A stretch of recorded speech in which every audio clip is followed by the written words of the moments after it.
Welcome to Driven, the Unscripted Success podcast, with your hosts, Mike Mannino and Nariman Hamden, bringing you insights and stories on achieving personal, professional, and financial success. Hi, everybody. It's Michael Mannino. Welcome to Driven, Unscripted Success podcast. Today on the podcast, we're interviewing professionals who share their experience with you, the audience, on how they got to where they're at today. And we have a beautiful young lady, Claudine Beron. She's 30 years in healthcare and 18-year business owner of Initiate. Help me with that name. Initiate Government Solutions. Good luck on that. So I think you're trying to help the average person navigate the healthcare system through the government. Is that true? No, I'm trying to help the government solve their problems. Good luck on that. Do me a quick favor. Tell everybody where you're at now and how you got to where you're at. Sure. I'm the owner and CEO of Initiate Government Solutions. And as Michael has stated, I have about 30 years of healthcare experience working in management consulting and then starting my own company. I've participated originally as a consultant, helping scientists become managers, where Biogen and Amgen were just startups back in the day, and they then became biopharmaceutical companies, and they needed to actually manage people. So going from a scientist who singularly provides expertise and results in their studies to managing teams to provide drug formularies and other things that then have to go through clinical trials. This is an entirely different skill set. I worked with J. Sterling Livingston for about 6 years and moved up through as an associate to a consultant and then to a director within the organization. J. Sterling Livingston is a former Harvard Business School professor, and he had written the myth of the well-educated manager and Pygmalion in management for Harvard Business Review back in the day. And I had the privilege of working with him for several years. And then I took a break. I retired at 30 just to take a step back. Sometimes that's necessary. And when I came back, the boom was on in 2000 of hiring, and happened to have relationships with and friends who were both recommending me for this company that had won a large contract within the federal government. So I took their advice. I applied for it. I was a program manager implementing Microsoft across the entire U.S. Department of Veterans Affairs. So I landed one of the largest. That sounds like a lot. It was. That sounds like a lot. So how did you navigate from being employed to being self-employed? Okay, so throughout my career, relationships have been key. No one ever gets there on their own brute force. You have relationships, you build networks, and people help you along the way. Ultimately, so many people had encouraged me to start my own business because I had the entrepreneur spirit from their perspective. And for me, it was, did I know enough? I always questioned, did I know enough to really be successful? Because I've seen so many people go out there and start a business, and a year later, they're working for somebody else.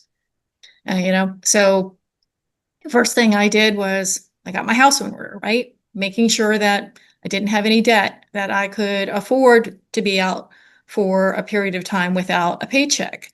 What was that? Did that look like? How much did I need? How much, what was my budget, right? And then understanding my network. Network is one of the biggest things that people don't take seriously enough. Reaching out to people just to say hello, not because you need something, and recognizing that other people want to be acknowledged and recognized. So, social platforms like LinkedIn. And while some would say boo-ha, that it's, so passé, it's important for people who are trying to build their careers. And I encourage all those that I mentor to the same, which is every month make some metrics. How many people are you going to connect with today?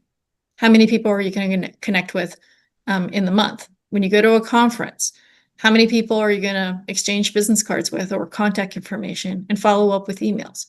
Metrics are important for all of us. Mm-hmm.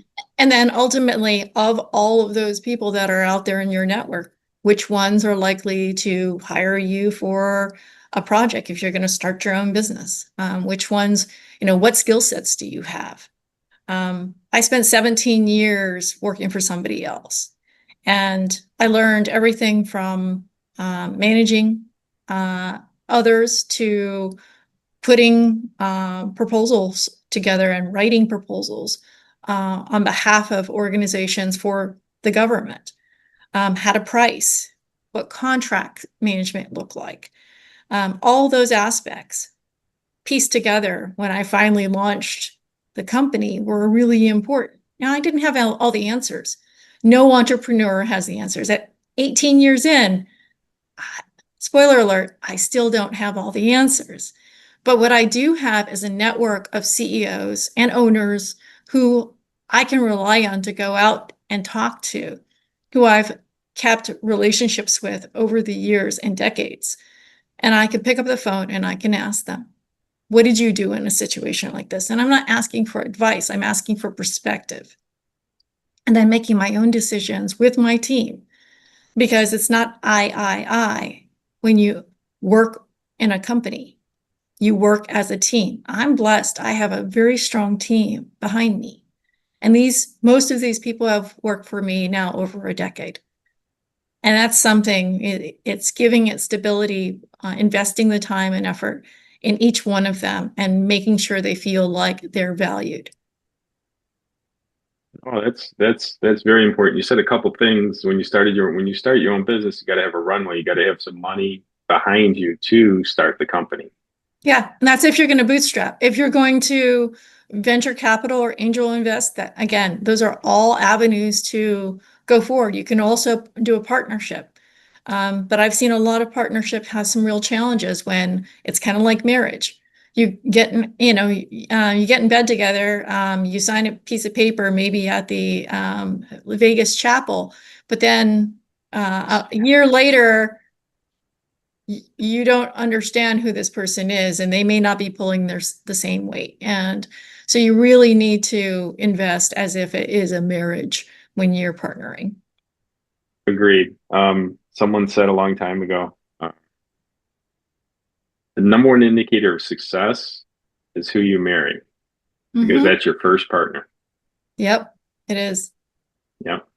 And I like when you said that when you start, I also said something to one of my friends, started his own business. He goes, man, I owe all this money. I got to pay my guys. I got to do this, and I'm not paying myself. I said, once you get used to being broke, it's all downhill. He started laughing, and it's a great way to share with people that it's tough. It's really tough what you did. It is. And the fact that he's not paying himself, then he's not being real about the business, and he's not tweaking the model so that he can be successful. Because as a business owner, if it's not paying you and you're essentially an employee of the organization, then you're probably in trouble. Agreed. And he got out of it. It's really when you first start a company, I think what happens most entrepreneurs is they start to build the company and forget to take pay. Yeah. You can always take pay, but you don't build the company as fast. And entrepreneurs want to get it done fast, right? Yep. Bigger and better and faster. So I think I shared with him how to take a little bit of money as you need it, and Take Profit First is a good book. Yep. Yeah, I do dividends on a quarterly basis. That way I can manage cash flow as we have peaks and valleys, as we're still a small business. And we can then budget ahead of time if need be when we have large outlays. Yeah, makes sense. So what is one of the biggest challenges you had to overcome in your career? Um, really just, I think it's the challenge I still have. There are certain aspects of what I do for the organization that is hard to replace. And what I mean is, I'm not a unicorn. There are other people like me out there. The challenge is getting the right people in the right places within your organization and at any stage of the game is really, really important, particularly when they're at the executive level. I have been, as I said, blessed with a strong team, but I've also grown that team.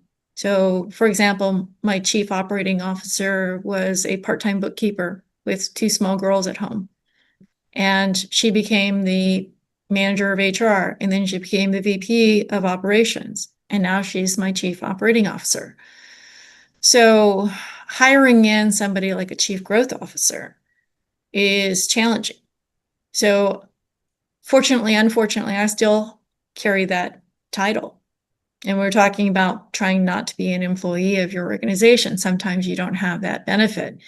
Within federal, it has been a real challenge to find the right fit of a person who can help grow the organization and mirror the core values of the organization at the same time. So we're a true North organization, meaning I want somebody out there representing me who can speak the truth and, Yeah. and Even if you don't represent want to my hear it. organization without me questioning what they're doing and why they're doing it. And that is entirely above board. Yeah. And then making sure they tell you the answer, even if it's not what you want to hear. Yeah. And I'm perfectly fine with people. My whole team knows that there's tough love. They can tell me and they've intervened at times when I've made bad decisions, and I acknowledge when I make bad decisions, but I also challenge them when they don't want to change. They don't want to add something to our portfolio, which may make sense. They need to, argue their point logically with the team. We have a weekly call, leadership call, that everybody gets to see what the numbers are. Everybody gets to understand the risk. Everyone gets to participate and own each piece of the business as a functional for that, that perspective on the organization. And it helps grow them, and it helps the individuals within the organization really have lasting impact, because I'm not unilaterally making a decision. We are making a decision. Yep. Not yet. It's not I in a company. It's we. I agree Right. with that. If someone listening wants to get better at what you do, what suggestions would you give them? What tips and tricks would you talk to them about? Well, one of our core values is curiosity. Lifetime learner is there are lots of resources out there. I just signed up for masterclass. Why? I can learn a few things from other people who are entrepreneurs out there, right? Hmm? Again, I listen to Bloomberg on the weekends because they have interviews with CEOs from the Fortune 100s. I can learn a few things from those interviews. There are courses out there on AI. We all can learn a few things about AI. Hey, I'm trying to learn how to be a better prompt engineer, because there are so many different models out there, and each one has a different audience per se and different uses. And I also understand what the strengths and weaknesses based on my role and what I'm interested in getting out of these large language models, but I still can learn. So I've ordered a few books just so I can understand better how to prompt engineer. That's awesome. You were talking about competition a little bit earlier. So, what comes easy to you in your business, and what sets you apart? So what comes easy to us is relationships. We've spent years nurturing partnerships with our customers. And, we have an excellent track record as a prime and as a sub. But ultimately, there are few that could say anything other than positive things about us. There's always going to be the naysayers. You get in business like anyone who's in this space, there will always be a naysayer. Focusing on that is counterproductive. Focusing on the positives and further building relationships with others is really important. Knowing that when you commit and you focus on what you're going to do, you follow through. That is probably paramount to any relationship we've ever had, is making sure you follow through. Now, challenges, I think, was your second part of your question. Mm-hmm. Again, I go back to the HR side of this, is hiring the right people. That continually is an issue, even with the headlines with so many of the Fortune 100s and 500s that are laying off people. Mm-hmm. Getting the right people in the right positions is critical. And in the federal government, no surprise here, we have a shutdown. Well, that's a small crinkle when you're trying to hire people and get them onboarded, particularly from the federal space. Those are short-term challenges. Growth, long-term, one of the things I work with my team on is a strategic plan. We focus on a quarterly basis on what's next. We reassess which opportunities we should be pursuing and areas we should be pursuing. I build out a 5-year plan, not a 1 year, a 5-year plan with what revenue is, and then we forecast. And we recently went after a very large opportunity, in part because we had to, because it was a consolidation of some of the work we did. You know what? We didn't win. But as you're growing, you take risk, and you will invest in opportunities sometimes that don't have a payday. But ultimately, what is that in order to move forward, you have to take some level of risk, and it's up to you to decide what level and how much you put forward. It was a sizable opportunity. I think we were somewhere in the 200 millions for the opportunity, which is sizable for a small company like Initiate Government Solutions. But you know what? Batter up. I'm on to the next one, and to the next one, and to the next one, because that's what it's going to take to get to the next level. Agreed. I like your fortitude. I love your fortitude. A lot of people in business give up maybe too early, or just give up. I do some martial arts, and I'd say it's okay to get knocked down. It's not okay not to get up. Yep. Yeah. Anything. Again, we've been around 18 years, so I'm a little feisty. I wouldn't want to fight you. Let's put it that way. So here's a question for you.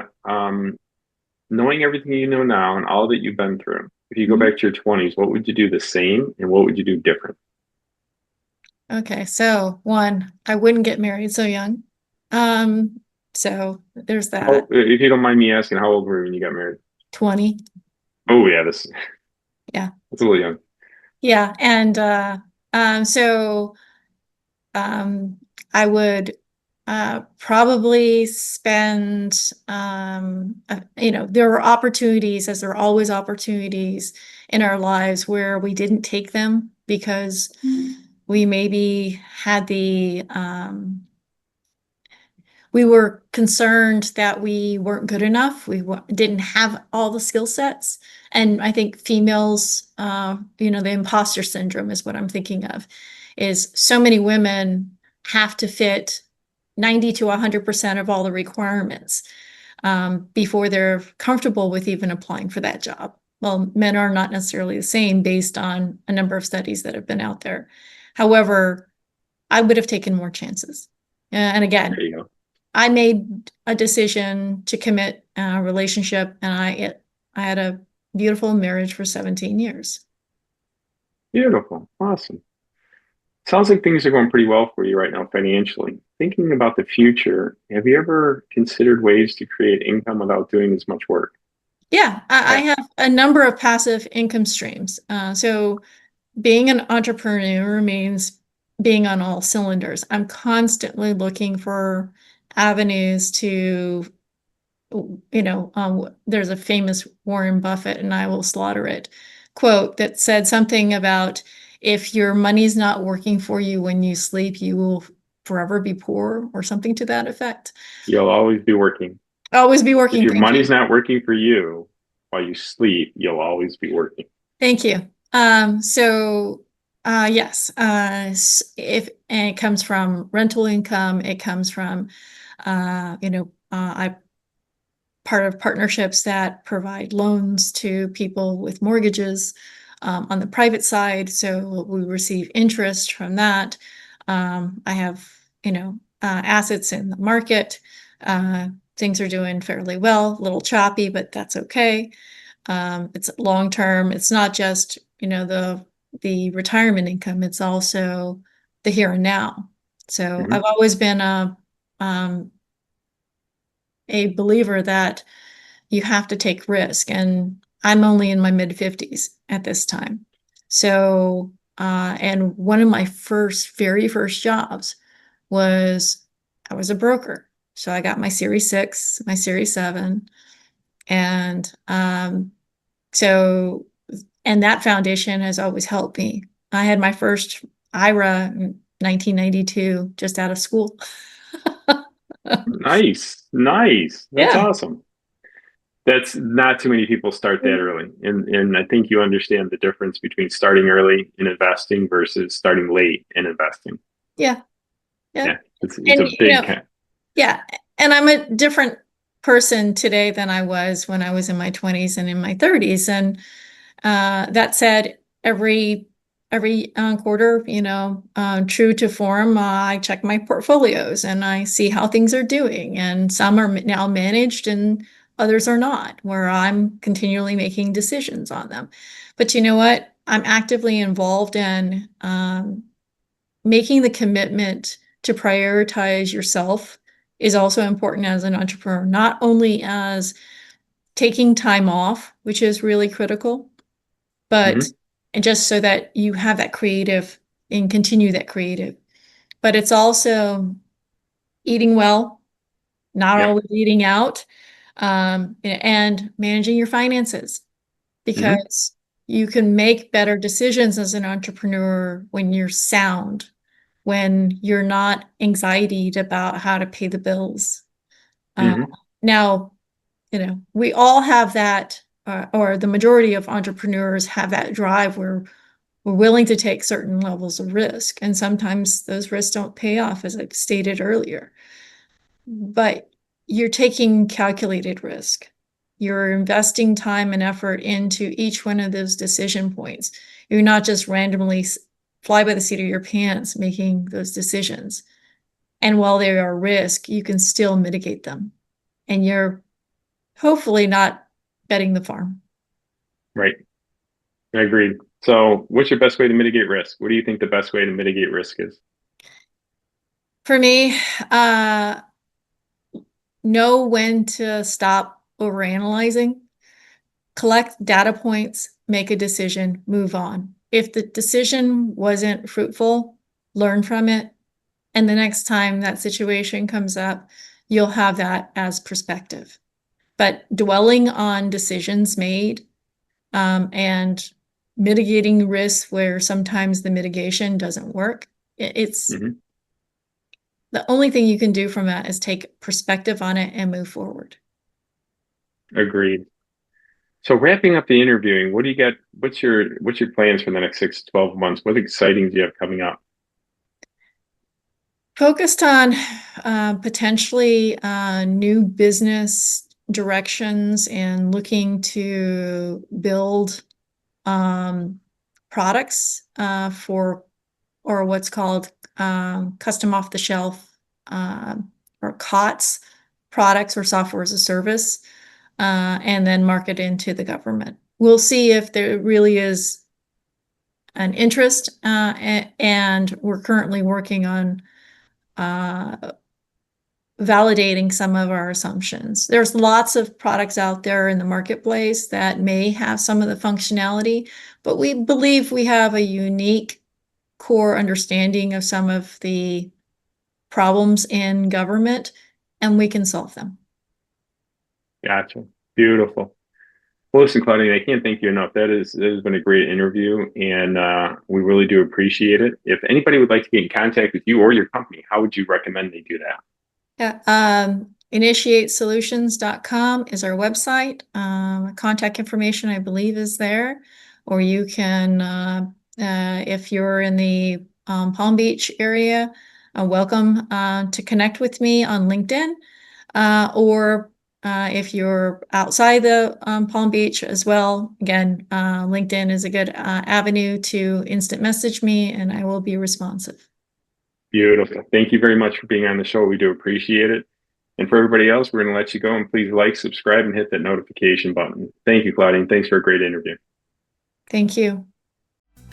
Thanks for listening to Driven, the Unscripted Success Podcast. Want to share your story? Apply to be a guest at drivensuccesspodcast.com/guest.